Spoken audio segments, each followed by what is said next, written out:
मतलब अगर मैं किसी और के साथ फोटो भी डाल दूं ना तो मतलब लोग उस पर कमेंट करने लगते हैं। बहुत ज्यादा। हाँ, ये तो करते हैं। जो बाकी के जो दोस्त लोग होते हैं उनके डीएम्स में जाके उनको कुछ कुछ कुछ कुछ बोलने लगते हैं। तो और ऊपर से एक तो दुर्गेश दादा जैसे ही वो अपने डायलॉग शुरू करते हैं, अगर वो कुछ नहीं भी बोले ना, तो अगर जैसे हम लाइन में खड़े हुए हैं और उनकी एंट्री है, वहां से वो आ रहे हैं, तो जो उनकी बॉडी लैंग्वेज होती है वो ऐसे ऐसे ऐसे जो चल के आते हैं, हाँ, तो उनको देखते साथ ही हंसी आ जाती है। और फिर जब भी विनोद और दुर्गेश दादा रहते हैं तो मैं उनको नहीं देख सकती, मेरे लिए बहुत डिफिकल्ट हो जाता है। क्यों? क्योंकि मैं और विनोद एक दूसरे को देखते हैं और हम हंसने लगते हैं। अरे ससुर। तो इस तरह का कोई और मूवमेंट जहाँ पे मतलब लोग एकदम डायरेक्टर ने कट बोल दिया, कम से कम 4-5 बार कट हुआ है, लेकिन वो दे वर लाइक सो इन्वॉल्व, उनको सुनाई नहीं दिया, वो लड़े जा रहे। तो सब लोग जितने भी लोग थे सेट पे सब डर गए कि अरे अरे क्या हो गया क्या हो गया। ने कौन से मीम अब तक आपके दिमाग में हैं? सुनीता मैम के साथ एक फोटो डाली थी जिसमें हम कुकर पकड़े हुए, तो अभी वो वायरल चल रही है कि रिंकी गद्दार है, रिंकी गद्दार है। आपने पोस्ट भी किया था कुछ दिन पहले, स्टोरी थी आपकी, आप कुछ नाराज थी, तो उससे बहुत लोग कंसर्न हो गए। वो मैंने एक पर्टिकुलर कॉन्टेक्स्ट में बोला था and I still stand by it, और उससे ज़्यादा मैं कुछ नहीं कहना चाहूँगी। And at that particular point I was like hurt. सबके बारे में एक एक वर्ड। सचिव जी कंफ्यूज्ड। उनका वो कंफ्यूज्ड वाला जो ग्राफ है ना, वो कंसिस्टेंट है। प्रहलाद चा, लव, वनराकस, बनराकस, अबे जल्दी बोल, कल सुबह पनवेल निकलना। Kranti Devi, very sweet, very innocent person. Pradhan ji, Pradhan ji, अरे ससुर।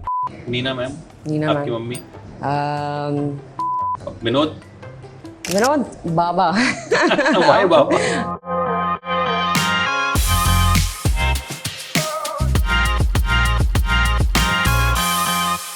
एक इंसान है जिसकी लव स्टोरी में हर आदमी को अपनी लव स्टोरी से ज्यादा इंटरेस्ट होता है, वो आप हैं। आपका अपनी लव स्टोरी में कभी इतना इंटरेस्ट रहा है जितना लोगों का रहा है? नहीं, बिल्कुल नहीं। मुझे तो ऐसा लगता है कि लव स्टोरी में इन जनरल मुझे इंटरेस्ट नहीं आता है। तो जब लोग रिंकी और सचिव जी की लव स्टोरी में इतना इंटरेस्ट लेते हैं, मेरे को ऐसा लगता है कि क्या। मतलब अगर मैं किसी और के साथ फोटो भी डाल दूं ना, तो मतलब लोग उस पर कमेंट करने लगते बहुत हैं। ज्यादा। हाँ, तो मतलब मुझे तो करते हैं, जो बाकी के जो दोस्त लोग होते हैं उनके डीएम्स में जाके उनको कुछ कुछ कुछ कुछ बोलने लगते हैं। तो हाँ, मतलब everything has like good and bad, so I focus on good. ठीक है, लोगों को अच्छा लग रहा है तो इट्स फाइन। तो पंचायत अब सीजन 4 भी आया है और आई थिंक मुझे तो लगता है एक ऐसी वेब सीरीज है जिसके साथ लोगों का जो कनेक्शन है ना बहुत स्ट्रांग है। मतलब प्रधान जी के लिए हम वोट देने चले जाएं आधार कार्ड लेके, अगर फुलेरा में अलाउड हो तो ठीक है। प्रहलाद चा सबके चाचा ही हैं। और रिंकी और सचिव जी की लव स्टोरी में जैसा कि मैंने बोला, मतलब लोगों का अथाह दिलचस्पी है कि भाई आगे बढ़ी नहीं बढ़ी, क्या हुआ नहीं हुआ। तो सीजन 4 के बाद क्या कुछ कॉम्प्लीमेंट्स मिल रहे हैं, क्या रिस्पॉन्स मिला आपको? मतलब कॉम्प्लीमेंट्स अगर मैं बोलूँ तो इट इज़ एग्जैक्टली जो मुझे पहले उसमें मिले थे। सीज़न 2 जब रिलीज़ हुआ था और जो मुझे भर भर के मैसेजेस आते थे इंस्टाग्राम पे डीएम्स में, तो वैसे ही रिस्पांस इस बार भी मिल रहा है। लोग बहुत अच्छे से देख रहे हैं, प्यार कर रहे हैं। और सबसे अच्छी बात मुझे ये लगती है कि जब लोग फैमिली के साथ देखते हैं ना, तो अभी कल ही की बात है कि मुझे मेरे फ्रेंड के फ्रेंड ने कॉल किया कि यार मुझे प्लीज़ रिंकी से बात करा दो, मेरी जो बच्ची है वो बहुत बड़ी फ़ैन है रिंकी की। तो जब मैं उससे बात कर रही थी तो वो इतना शाय हो रहा था कि मैं क्या बताऊँ। वो बोलती कि अरे आप उसकी क्रश हो, ये हो। तो मुझे ये सही चीज़ें सुन के मतलब अच्छा भी लगता है एज एन आर्टिस्ट कि मतलब जो रीच और प्यार जो मिला है पंचायत को, मतलब छोटे से बच्चे से लेकर मतलब जो बड़े बुजुर्ग है, सबका प्यार, मतलब ये पॉसिबल ही नहीं है मतलब आज के उसमें इतना वाइड ऑडियंस को केटर करना। सो या इट्स अमेजिंग। इस बार मुझे ऐसा लगा कि आपका कैरेक्टर थोड़ा सा बोल्ड हो गया। मतलब बोल्ड इन द सेंस कि पहले रिंकी थोड़ा कम बोलती थी, अब रिंकी थोड़ा सा खुल रही है। तो हाँ, 100%। और वो जो मेकर्स थे उनको वैसे ही रखना था कि हम उसको धीरे धीरे प्रोग्रेस करेंगे कि व्हाट रिंकी इज़, रिंकी क्या सोचती है, क्या करती है। और पहले के जो सीजन्स थे उसमें मोस्टली जो केमिस्ट्री थी वो सचिव जी के साथ ही थी। अब वो गांव के माहौल में वो पहली बार किसी लड़के से ऐसे मिल रही है और किसी को वो पसंद आ रही है, तो वो उसमें वो झिझक है। अब वो बात करते करते वो जो एक बॉन्डिंग जब बन जाती है, जब वो कंफर्ट आ जाता है, तो वो धीरे धीरे वो कंफर्ट आ रहा है। और यहाँ पे जो स्टेक्स है वो स्टेक्स भी थोड़े से हाई हैं, क्योंकि यहाँ पे अब वो सिचुएशन वैसी आ गई है कि मतलब रिंकी के लिए उसके माँ बाप ही सब कुछ हैं, तो वो जितना वो उनके लिए कर सकती है, जितना वो स्टैंड ले सकती है, तो she is like fully involve in that thing. तो इसलिए कैरेक्टर भी वैसा वो ग्रो होके आया है, क्योंकि सिचुएशंस वैसी हैं, स्टेक्स बहुत हाई हैं। एक मॉडर्न टच भी दिखा मुझे, रिंकी फैन पेज बना रही है अपनी मम्मी का, फोटो खींच रही है, हम फिल्टर लगा देंगे मतलब ये बड़ा नोटिस किया मैंने कि गाँव की कहानी भले ही है, लेकिन वहां पे जो है तो ये मतलब डिलिबरेटली डाला गया कि हाँ भाई। क्योंकि आजकल के जो गांव है, मतलब जो ये टेक्नोलॉजी है, वो मतलब छोटे से छोटे गांव में वो पहुंच चुकी है, और वही चीज़ को वो रिफ्लेक्ट करने की कोशिश की है कि जो यंगर जनरेशन में वहाँ पे सिर्फ मैं हूँ, तो इसलिए वो जो इलेक्शन कैंपेन है और वो टेक्नोलॉजी के साथ वो बिल्ड करके वो कैसे अपनी मम्मी को प्रमोट कर रही है, क्योंकि बाकी के वो जो तरीके हैं कि पोस्टर लगाना, ये करना, वो उनके वो पुराने तरीके हैं, वो अपने साइड से क्या कर सकती है, वो अपना क्या इनपुट दे सकती है, तो वो उसने अपने साइड से कोशिश की है। और एनीवे लाइक रिंकी वैसे स्टार्टिंग से वैसे दिखाया है कि उसको सिर्फ मोबाइल में ही मज़ा आता है, तो वो ऑल टाइम मोबाइल में लगी रहती है, तो वही उसी चीज़ को आगे लेकर गए हैं। एक मुझे लगता है रिंकी एज अ कैरेक्टर भी बोल्ड हुई है, और सान्विका एज अ पर्सन भी मुझे लगता है बोल्ड हुई हैं, ग्रो हुई हैं। मैं आपको याद होगा, sorry I am interrupting you, last year I interviewed you, that was your first interview, है ना? यू सेड कि मैंने आज तक कभी इंटरव्यू नहीं दिया है, मतलब, and we spoke for like I was very nervous, 40-50 minutes, and हमने हर चीज पे बात की थी। तो मुझे उसमें और अब में, जो मुझे रिंकी में सीजन 3 में और 4 में, मुझे वो सान्विका में भी दिख रहा है थोड़ा सा। तो मैं ऑब्वियसली जब आप काम करते हो तो काम के साथ आप ग्रो करते हो, जैसे जैसे आपको अप्रिसिएशन मिलता है तो वो कॉन्फिडेंस में काफ़ी हेल्प होता है। लेकिन ऑल्सो अब थोड़ा सा मतलब मैं वो चीज़ें सीख रही हूँ कि लाइक अगर कैमरा है, कैमरे के सामने बोलना है, तो थोड़ी सी कॉन्फिडेंस होना ज़रूरी है। भले ऑफ कैमरा आप कितने भी नर्वस हो, लेकिन like once camera rolls you have to be like little confident, and वो शो करना पड़ता है।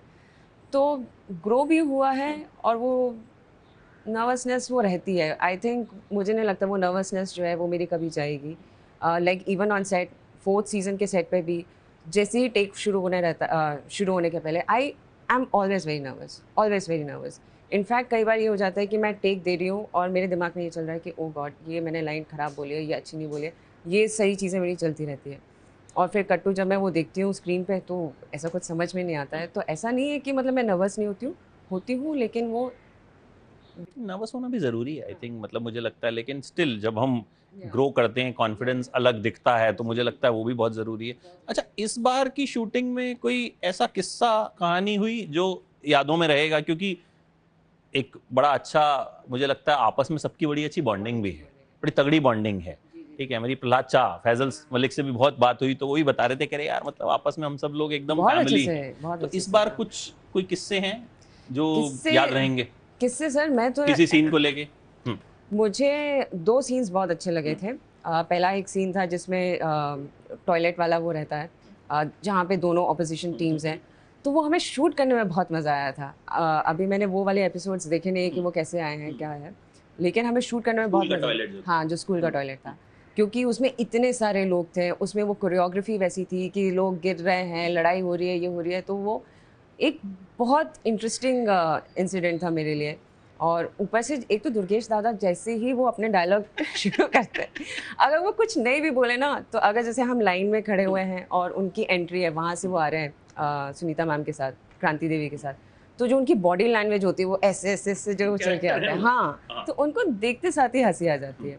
और फिर जब भी विनोद और दुर्गेश दादा रहते हैं तो मैं उनको नहीं देख सकती, मेरे लिए बहुत डिफिकल्ट हो जाता है, क्योंकि मैं और विनोद एक दूसरे को देखते हैं और हम हंसने लगते हैं तो उस चक्कर में जो बाकी, फिर हमें काफ़ी टेक्स करने पड़ते हैं, तो हमें ना डांट पिट जाती है, स्पेशली नीना मैम से डांट पिट जाती है, तुम लोगों को काम नहीं करना है क्या यहाँ पे, जब देखो हंसते रहोगे, ही करते रहोगे।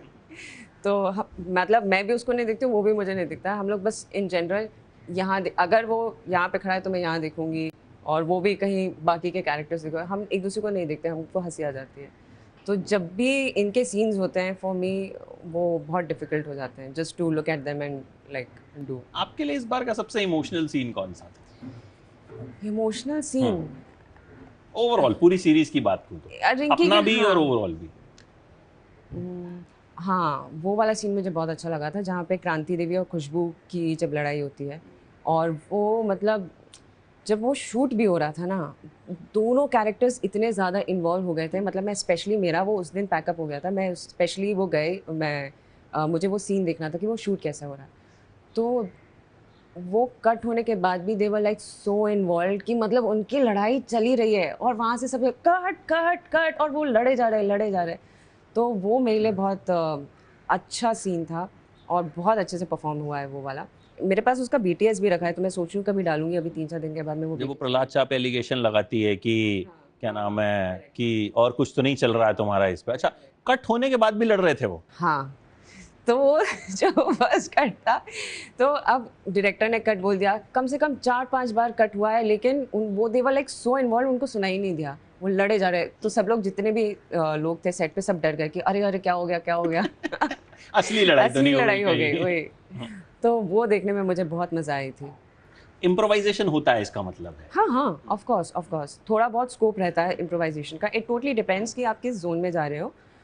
अगर आप सही जोन पकड़े हो तो थोड़े बहुत इम्प्रोवाइजेशंस के स्कोप हैं, अगर आप गलत जाते हो तो फिर वहीं पे टोक दिया जाता है, नहीं बस। आपका अपना फेवरेट सीन कौन सा है जिसमें आप हैं? जिसमें मैं हूँ, मुझे सचिव जी के साथ ही जो मैंने सीन्स किए हैं, जब नाना जी आते हैं, आई गेस वो वाला बिट जो है वो मुझे अच्छा लगा, लाइक ऑन स्क्रीन देखने पे। अदरवाइज जब मैं परफॉर्म कर रही थी तो मुझे ऐसा लग रहा था कि यार नो यार, ये नहीं यार, ये सही नहीं किया मैंने, वो हिट नहीं हुआ। लेकिन जब ऑन स्क्रीन मैंने देखा तो इट वाज लाइक डिसेंट, तो वो मुझे अच्छा लगा। And apart from that, shooting wise में जब हम टंकी पे जाते हैं तो इस बार फिर से वो जो टंकी का जो पूरा एक्सपीरियंस था, लाइक इतने सारे लोग टंकी पे खड़े हुए हैं, पूरा अंधेरा है, तो वो उसमें बड़ा मज़ा आ रहा था कि मतलब पूरे गांव पूरा अंधेरा है, वहाँ पे सिर्फ 1 या 2 लाइट जो सेटिंग की लाइट्स लगी हुई है। एंड वो सीन करने में भी लाइक बड़ा ऑकवर्ड फील हो रहा था। तो या that was my like shooting wise अच्छा, गुड जो फेवरेट। रियल लोग हैं वहां पे, क्योंकि ये असली गांव है, ठीक है, उनके साथ किस तरह की बॉन्डिंग होती है?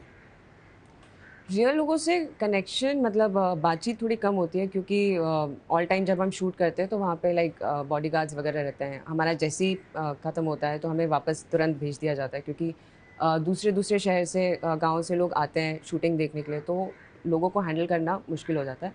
लेकिन वहाँ के लोग बहुत कोऑपरेटिव हैं, कि कई बार हमारे ऐसे सीन्स हुए हैं कि जहाँ पे जब नवरात्रि के टाइम पे शूट चल रहा है और वहाँ पे भजन कीर्तन बहुत होता है, तो आवाज़ें आ रही हैं, अब वो चल रहा है, तो वो बहुत कोऑपरेट करते थे वो सारी सिचुएशंस में। तो वो बोलते थे कि थोड़ा सा कुछ हो सकता है, तो वो थोड़ा सा वो एडजस्ट हो जाता था। अच्छा, अब यू आर रिंकी, और मतलब अगर कोई भी आपकी फोटो देखता है, सान्विका शायद अभी बहुत कम लोगों को पता है, ठीक है, मतलब वो गूगल करेंगे कोई तो उनको पता है you are Rinki for them, या जैसे विनोद, अशोक पाठक नहीं, उनको विनोद है, वो अगर किसी भी फिल्म में देखेंगे तो बोले अरे विनोद या प्रहलाद चल जाए। तो जब इतना एक स्ट्रॉन्ग कैरेक्टर होता है, पहली तो बात हर एक्टर चाहता है कि एक ऐसा कैरेक्टर आए जिससे हम जाने जाएं, ठीक है, इसके पॉजिटिव्स भी हैं नेगेटिव्स भी हैं, तो क्या पॉजिटिव लगते हैं और क्या इससे कुछ नुकसान भी हुआ? मुझे सिर्फ, मैं पॉजिटिव देखती हूँ सर, क्योंकि ये बहुत मतलब लोगों के कितने साल गुजर जाते हैं, लोग वो आइडेंटिटी चाहते हैं और वो आइडेंटिटी जो उनको वो मिल नहीं पाती है। तो I feel that I am very fortunate कि मतलब मुझे ये अपॉर्चुनिटी मिली है और लोग मुझे मेरे किरदार के नाम से जानते हैं। तो आई एम वेरी पॉजिटिव, और जब मैं दूसरे कैरेक्टर्स करूँगी और अगर मैं उस चीज़ को अच्छे से निभाऊंगी तो लोग धीरे धीरे मतलब रिंकी से सान्विका पे शिफ्ट होंगे। लेकिन आई एम वेरी हैप्पी कि मतलब लोग मुझे रिंकी के नाम से जानते हैं, और रिंकी को जो प्यार मिला है ना, वो फैमिली का प्यार मिला है, तो सब अपने बच्ची जैसा ट्रीट करते हैं, तो I am very happy, I have no problem. तो कभी ऐसा होता है किसी प्रोजेक्ट के लिए कोई मीटिंग हुई या किसी प्रोजेक्ट के लिए ऑडिशन हुआ, तो वहां पे वो आए कि नहीं, अरे नहीं आप तो मतलब गांव की लड़की का किरदार निभाती हैं ना, या फिर आप तो उस ब्रैकेट, जबकि आप अपने सोशल मीडिया पे आप हर तरह की पिक्चर्स भी डालते हो इन अगर मॉडर्न, वो भी बहुत आता है कि अरे रिंकी का बदला रूप। तो हाँ वो तो है, तो इसलिए कई बार मेरे को डिलीट भी करना पड़ जाता है। लेकिन वो होता है कुछ कुछ प्रोजेक्ट्स में होता है, कुछ कुछ प्रोजेक्ट्स में नहीं होता है। तो वो आई थिंक इट्स फाइन, मेकर्स को जैसे वो दिखना चाहे। लेकिन हाँ, जो एक इमेज है रिंकी की, तो यूजुअली उसी के अराउंड चीज़ें आती हैं। और अब ऑडिशंस जो आ रहे हैं वो डिफरेंट भी आ रहे हैं, लेकिन it's a mix bag. Mostly जो हैं वो इसी स्पेस के आ रहे हैं, जो एड्स के भी आते हैं वो इसी स्पेस के आते हैं कि क्योंकि ये कोई ऐड को लाइक गांव-गांव तक लाइक रूट्स तक पहुंचाना है, तो they need my face for that thing. तो वो एक जोन है, वहाँ की मेरी एक पर्टिकुलर ऑडियंस है जो है, तो वो है। लेकिन ये कह सकती हूँ ऑडिशंस अभी अच्छे आ रहे हैं, so it's a mix bag. तो होपफुली जब मैं कुछ दूसरे किरदार करूँगी, लोग मुझे दूसरे अवतार में देखेंगे, तो लोग शायद प्यार करें उस मुझे तो से। अभी कुछ चल रही है प्लानिंग, कुछ पाइपलाइन अभी में है? अभी अभी ओटीटी के लिए आई एम वर्किंग, 2 प्रोजेक्ट्स हैं जिसके बारे में मैं ज़्यादा नहीं हाँ, नहीं, बोलूँगी नहीं, आई टोटली क्योंकि अंडरस्टैंड। कॉल आ जाता है। हाँ, नहीं, नहीं, नहीं, नहीं, यू शुड नॉट, मतलब वो आई थिंक वो क्यूरियोसिटी एक रहनी भी चाहिए। तो मतलब कुछ डिफरेंट जो है वो उस पे काम चल रहा है। तो मतलब वो शॉक लगेगा कि देखो रिंकी ये कर रही है या रिंकी वो कर रही है। अच्छा, सबसे क्रेजी फैन मोमेंट कोई हुआ? जैसे आपने कहा कि लोग एकदम पर्सनली ले लेते हैं। रिंकी की फोटो, जैसे एक बार अशोक के साथ आपकी फोटो वायरल हुई थी, ओ भाई साहब, वो तो मतलब आई थिंक सेकंड सीजन के टाइम पे हुआ था, फर्स्ट पे ही हो गया था। उस पे तो मतलब क्या ही बवाल हुआ था, मुझे पता है। तो इस तरह का कोई और मोमेंट जहाँ पे मतलब लोग एकदम अभी फिलहाल में ये चल रहा है, मैंने सुनीता मैम के साथ एक फ़ोटो डाली थी जिसमें हम कुकर पकड़े हुए हैं। तो अभी वो वायरल चल रही है कि रिंकी गद्दार है, रिंकी गद्दार है। और मैंने सुनीता मैम के साथ इसलिए डाली थी क्योंकि हमारी बॉन्डिंग बहुत अच्छी है। मतलब वो हाँ, तो ऑफ कोर्स, ऑफ कोर्स। तो मुझे ऐसा लगता है कोई भी चीज़ मैं डालती हूँ तो वो एक डिस्कशन का वो हो जाता है। ये लेवल मुझे लगता है बहुत से लोग रीच करना चाहते हैं ना। अभी तो मतलब हम ये देखते हैं कि आपने कुकर के साथ फोटो डाली है, यहाँ तो लोग वायरल होने के लिए पता नहीं कैसे कैसे कपड़े पहन के आ जाते हैं। वो तब भी they pay to paparazzis to get viral, और वो उस तरह के जानबूझ के डाले जाते हैं, मतलब then also they don't get this kind of fame. तो मीम्स जब बनते हैं, मीम जाहिर है उसी पे बनते हैं जो सुपर सक्सेसफुल है, क्योंकि लोग मीम से रिलेट ही तब करेंगे। तो जब आप मीम के लेवल तक पहुंचते हैं, I think you have achieve the level. तो आपने कौन कौन से मीम अब तक आपके दिमाग में हैं, मतलब जो देखे हो आपने और आपको याद हो अपने ऊपर ही? बहुत फनी फनी रहते हैं, इतने सारे बन गए कि याद भी नहीं है। अभी एक जो चल रहा है कि मैं तो उस दिन का इंतजार कर रहा हूँ जिस दिन बनराकस को पता चलेगा कि सचिन जी। ये तो मैंने भी देखा है कि बनराकस को इन दोनों के बारे में पता चलेगा तो वो Exactly. क्या करेगा। तो एक वो वाला है। और फिर उसके अलावा कौन सा है, ये अभी गद्दार वाला चल रहा है, रिंकी गद्दार है, रिंकी गद्दार है। और फिर हाँ, मतलब फिर सचिव जी को ही लेकर कुछ कुछ वो वीडियोस बनते रहते हैं। हाँ, ऐसा याद नहीं है, वो उनकी वन लाइनर याद नहीं है मुझे, लेकिन हाँ काफ़ी सारे हुआ। मतलब तो मजा ही आता होगा देख के, क्या हाँ। किसी मीम से ऑफेंड तो नहीं होते आप? नहीं नहीं नहीं, मुझे ऐसा लगता है कि पॉजिटिव भी होगा, नेगेटिव भी होगा। यूजुअली मतलब इतना प्यार करते हैं ना लोग कि अगर किसी ने नेगेटिव भी लिखा है, जो फैंस हैं वो आके उसको सपोर्ट करने लगेंगे कि नहीं नहीं नहीं ये गलत है, वो गलत है। तो या वो ऐसा कुछ ट्रोलिंग टाइप की नहीं होती है। नेगेटिव लोग अपने उसके लिए वो लिख देते हैं, या नेगेटिव वो बना देते हैं। हालांकि हाँ। मैंने बहुत कम देखे हैं, मुझे बहुत भी याद कम, नहीं है, या मतलब या वो ज्यादातर जो या। हैं लोग मतलब या सचिव जी वाले और ये या, क्रांति गद्दार वाला मैंने हाँ। अभी तक नहीं देखा था, लेकिन बनराकस वाला तो मैंने बहुत हाँ। देखा है। मतलब कि बनराकस को जब इनके बारे में पता चलेगा तो क्या होगा। और वो मुझे लगता है अगले सीजन में कुछ तो ऐसा देखने को मिल सकता है। हालांकि पंचायत बनेगा मतलब पंच बनेगा जब बनराकस, तो लेट्स सी। अच्छा, एक आपने पोस्ट भी किया था कुछ दिन पहले, स्टोरी थी आपकी, आप कुछ नाराज थी, तो उससे बहुत लोग कंसर्न हो गए। क्या हुआ, रिंकी क्यों नाराज है? तो लाइक टू शेयर। उस पर मैं क्या ही बोलूँ सर, अब तो हो गया, काफ़ी टाइम हो गया। लेकिन हाँ, मैं बस इतना बोल सकती हूँ कि वो मैंने एक पर्टिकुलर कॉन्टेक्स्ट में बोला था, and I still stand by it. और उससे ज़्यादा मैं कुछ नहीं कहना चाहूँगी। And at that particular point it I was like hurt, and I just wanted to vent out. So वो मैंने जस्ट वो लिख दिया, और मुझे कोई आइडिया नहीं था कि मतलब वो इतना हेडलाइंस बन जाएगा हर जगह का। बहुत headlines हाँ बना। हाँ। So now I take things like very carefully, कि अब मुझे ऐसा लगता है कि पहले भी मुझे ऐसा नहीं लगता था, अभी भी मुझे ऐसा नहीं लगता है कि मतलब कुछ मैं हूँ या मैंने कुछ अचीव किया है। I don't think in my head, तो मैं जैसे मैं पहले नॉर्मली रहती थी वैसे ही मैं नॉर्मली वो कर देती हूँ, लेकिन now I have to be like more careful. जो मैं बोलती हूँ या जो मैं कुछ चीज़ें अगर डालती हूँ तो वो एक डिस्कशन का वो पॉइंट बन जाता है, लेकिन आई still stand bye those words which I said. And actual में चीज़ें आसान हो जाती हैं। एंड मेरा बहुत बेसिक डिमांड्स होती हैं sir. It's like demands like कि आप सिर्फ रिस्पेक्ट दो और इक्वली ट्रीट करो। It is not and equal not in terms of money और like other things, but just जो बेसिक चीज़ें होती हैं।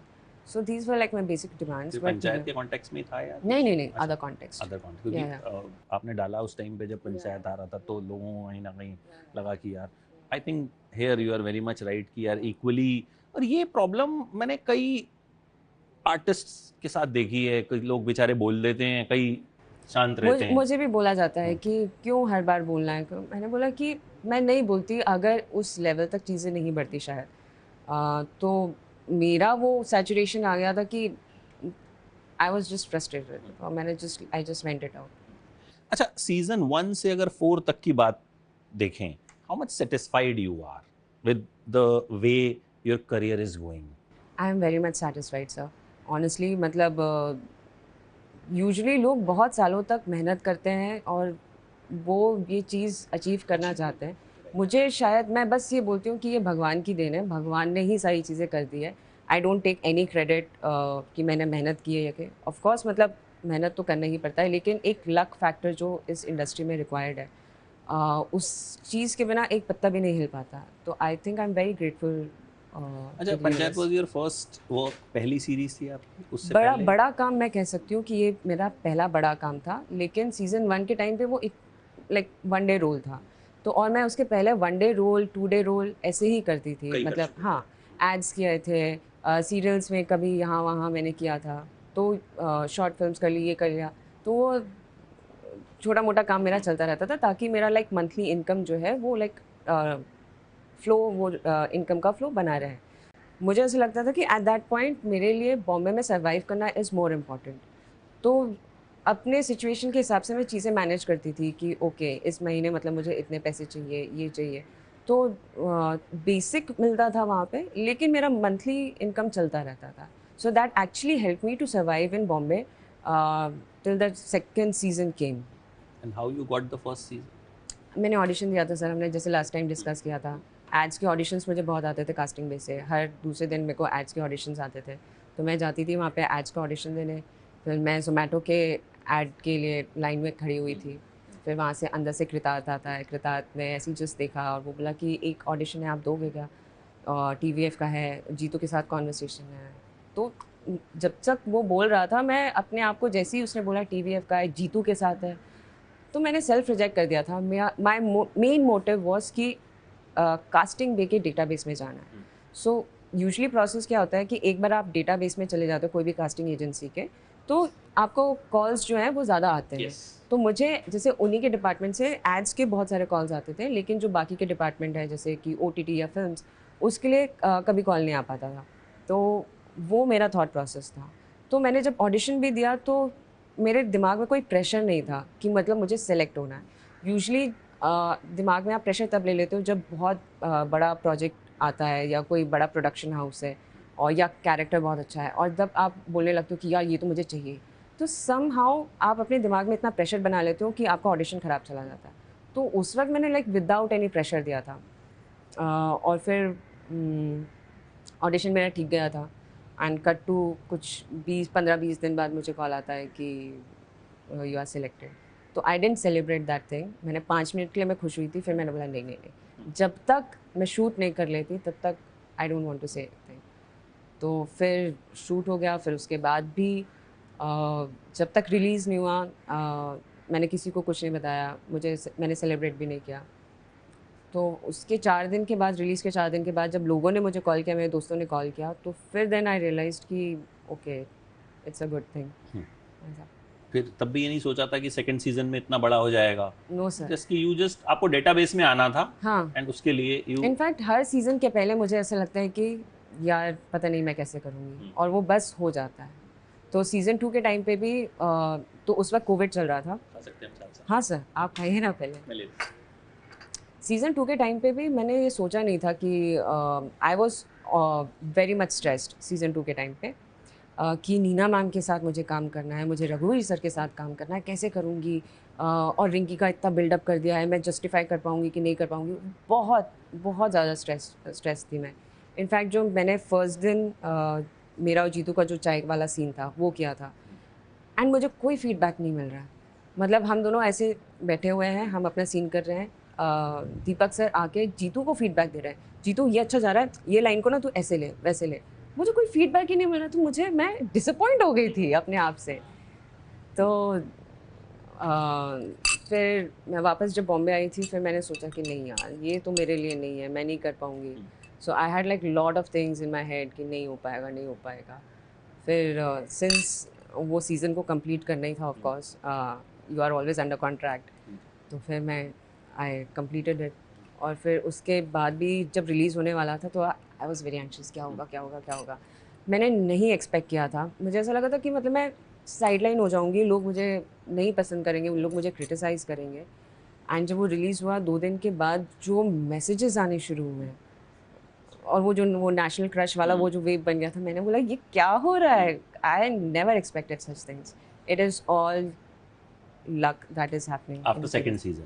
और मुझे लगता है कि आप थोड़ा एक शेल से जो बाहर निकले वो थर्ड सीजन के बाद निकले, जहाँ आपने थोड़ा सा खुद को एग्जैक्टली हल्का फुल्का प्रमोट करना शुरू किया। जी। तो मुझे जी। लगता है आपकी जगह कोई और होता तो वो तो पता नहीं क्या ही मतलब या। क्या ही कर देता, बट स्टिल आई फील कि मुझे सच बताऊं सर, मुझे डांट पिटती है कि तुमने अपने सेकंड सीजन थर्ड सीजन तुमने वेस्ट किए, और इस बार मुझे डांट पिट के वो बोला कि no, you have to promote yourself. Think Yeah. मतलब I think it's a very big series Yeah, and और जब लोग पसंद भी करवाएं, Correct, आप ऐसा correct. नहीं है कि आप खराब काम को आप हाँ. जबरदस्ती पीआर के थ्रू जस्टिफाई जी, करवा जी. रहे हो, वो कभी नहीं होगा। आपको पता है Absolutely. Audience is very smart now. या एब्सोल्युटली। अगर कोई सीरीज अच्छी है और कोई भी उसे बुरा बोल दे तो आज हाँ. आके उसकी ट्रोलिंग हो जाती है, जी जी और जी, बुरी है और अच्छा बोल दे तो वाइजे वर्सा। आई थिंक ऑडियंस बहुत स्मार्ट है। बिल्कुल बिल्कुल। अच्छा, आपका फेवरेट कैरेक्टर कौन सा पंचायत में, as an audience, not as an actress? Sir बहुत सारे फेवरेट कैरेक्टर्स हैं मेरे।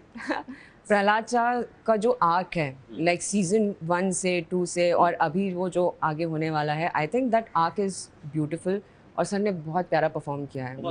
मतलब उनकी आंखों में दिखता है वो पेन, वो स्माइल, जो भी इमोशन वो फील करते हैं उनकी आंखों में दिखता है। तो आई लव प्रहलाद चाज कैरेक्टर। आई लव जो छोटे छोटे कैरेक्टर्स जो आते हैं, बहुत सारे, जैसे दूल्हा वाला कैरेक्टर वॉज अमेजिंग। आसिफ भाई। हाँ, Bablu W character was amazing, अम्मा जी का कैरेक्टर बहुत अच्छा था, खुशबू का जो कैरेक्टर है इस सीज़न में बहुत अच्छा है, बहुत अच्छा है। आई थिंक बहुत शानदार तरीके से उसको लिखा गया और पोर्ट्रे किया गया। करेक्ट, लिखा भी बहुत अच्छा गया है और उसके ऊपर उसने परफॉर्म भी बहुत अच्छा किया है, तो वो उसका कैरेक्टर भी मुझे बहुत अच्छा लगता है। और फिर और कौन आए थे, और भी जो है वो छोटे छोटे जो कैरेक्टर्स आए हैं सारे सीजन्स में, I think everyone has done an amazing job. तो बहुत सारे फेवरेट्स हैं। अच्छा, लास्टली सबके बारे में एक एक वर्ड, क्योंकि ये कैरेक्टर्स ऐसे हैं ना कि मतलब आई थिंक जैसे मैंने बताया ना, शोले है, हाँ जी, तो हर कोई एक हाँ. लाइन भी बोल रहा है तो करेक्ट। सचिव जी कंफ्यूज्ड। नहीं, उनका वो कंफ्यूज्ड वाला जो ग्राफ है ना, वो कंसिस्टेंट है। हाँ, बट ऐसे लड़के भी तो नहीं कंफ्यूज्ड एंड मिलते आजकल। फ्रस्ट्रेशन, हाँ ये बात भी है। करेक्ट। बेचारे इतना पेशेंटली वेट कर रहे हैं। हाँ, ये बात तो मैं बिल्कुल एग्री करती हूँ। प्रहलाद चा, love, Vanrakas, Banrakas, good actor, मैं दुर्गेश दादा के लिए बोलूँगी। हाँ, Kranti Devi, very sweet, very innocent person, मतलब not Kranti Devi but Sunita ji, yes. Pradhan ji, Pradhan ji, he is very child like. Neena ma'am, Neena आपकी मैम, मम्मी, स्ट्रॉन्ग, या। विनोद, विनोद बाबा। वाह बाबा, बाबा, क्योंकि हम एक दूसरे से ऐसी बात करते हैं, और बाबा कैसे हो बाबा, तो हमारा वो कोड लैंग्वेज है कि और बाबा बाबा, हम बाबा बाबा करके बात करते हैं, तो फॉर मी ही इज़ बाबा। सहायक जी, सहायक जी कौन, हाँ विकास, innocent I would say. Khushboo, terrific, terrific actor, सही है ना? हाँ बोलो सही। हाँ। नहीं होगी, हाँ बहुत गजब एक्टर। लास्टली रिंकी, रिंकी, प्यारी। Great, thank you so much, हाँ, thank you it's so always much. Lovely talking to you. Thank और you so much, मतलब पिछले साल से अब तक मुझे बहुत सारे चेंजेस दिखे and I am very happy and may you keep getting the amount of love you get. मतलब वो मैंने कहा ना, बहुत कम आर्टिस्ट के नसीब में होता है इतना प्यार, तो आपको मिलता है तो you are lucky. Yeah, I'm very lucky. And I am waiting कि अब हम अगली बार जब बैठेंगे तो will talk about Other the projects. Other projects. Yes. क्योंकि आई थिंक Yes. एक आर्टिस्ट के लिए वो भी बहुत जरूरी बहुत होता जरूरी है है सर, बहुत कि जरूरी ठीक है, है। एक Yeah, yeah. कैरेक्टर है जिसको Yeah, बहुत yeah. प्यार मिला है, बट आप कहीं ना कहीं you want to be known as a versatile actor. Absolutely, sir. I am sure कि अगली बार जब हम बैठेंगे तो हम उसकी बात करेंगे, तब बिल्कुल, अलाउड sir. होगा, सारी बिल्कुल, चीजें होंगी। बिल्कुल। आई एम वेटिंग। तो ये Yes. निपटा देते हैं तब तक। बिल्कुल sir. Thank you so much. Thank you And so see you much. soon. Yes. Thanks.